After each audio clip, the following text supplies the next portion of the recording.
আসসালামু আলাইকুম রহমতুল্লাহ বারকাতু। প্রিয় দিনী ইসলাম দরদি ভাই এবং বোনেরা, আপনার সম্মান বৃদ্ধির আশা রেখে সম্মান বাড়ানোর জন্য আপনাকে কেউ সম্মান করতেছে না।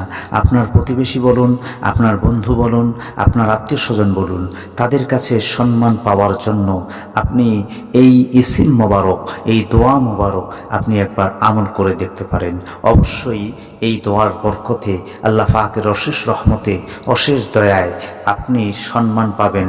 তারা আপনাকে সম্মান করবে, আপনার ভাইয়েরা আপনাকে সম্মান করবে, আপনার প্রতিবেশীরা আপনাকে সম্মান করবে এবং আপনার ছোট ভাইয়েরা আপনাকে সম্মান এবং ভয় করবে। এই দোয়াটি আপনাকে পড়তে হবে মাত্র 40 বার। আর বৃহস্পতিবার মাগরিবের নামাজের পরে আপনি এই দোয়াটি পড়বেন, ইয়া মুজিল্লু, ইয়া মুজিল্লু। এই দোয়াটি 40 বার পাঠ করতে হবে। আপনার সম্মান বৃদ্ধি হয়ে যাবে, আপনার ভাই আপনাকে ভয় করবে, সম্মান প্রদর্শন করবে।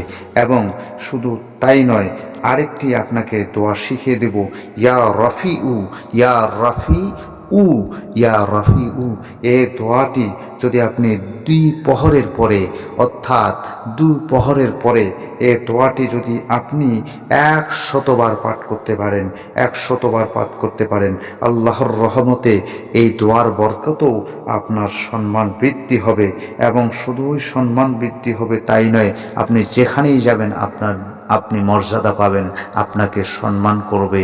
আপনি যেখানেই যাবেন আপনাকে যে কেউ দেখে আপনাকে চেয়ার ছেড়ে দিতে বাধ্য থাকবে। শুধু তাই নয়, আরেকটি দোয়া আপনাদেরকে আজকে শিখিয়ে দেব। এই দোয়াটি হলো ইয়া সামিউ, ইয়া সামিউ। এই দোয়াটি যদি আপনি বৃহস্পতিবার চাস্তের নামাজের পরে, ইশরাকের পরে চাস্ত, ফজরের পরে ইশরাক, এরপরে চাস্তের নামাজের পরে অর্থাৎ বেলা 11টার সময় যদি আপনি এই দোয়াটি পাঠ করেন, তাহলে আপনার কি উপকার রয়েছে শুনুন ভালো করে। এই দোয়াটির বরকতে আল্লাহ পাক রব্বুল আলামিন আপনার যদি শরীরে কোনো জায়গায় ব্যথা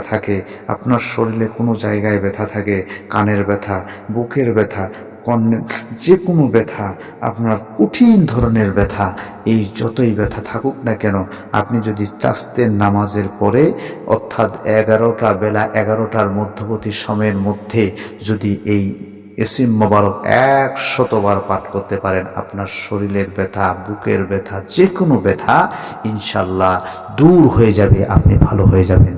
এই আমলগুলো করবেন, ইনশাআল্লাহ অবশ্যই আপনি ফজিলত পাবেন। আসসালামু আলাইকুম ওয়া রাহমাতুল্লাহ।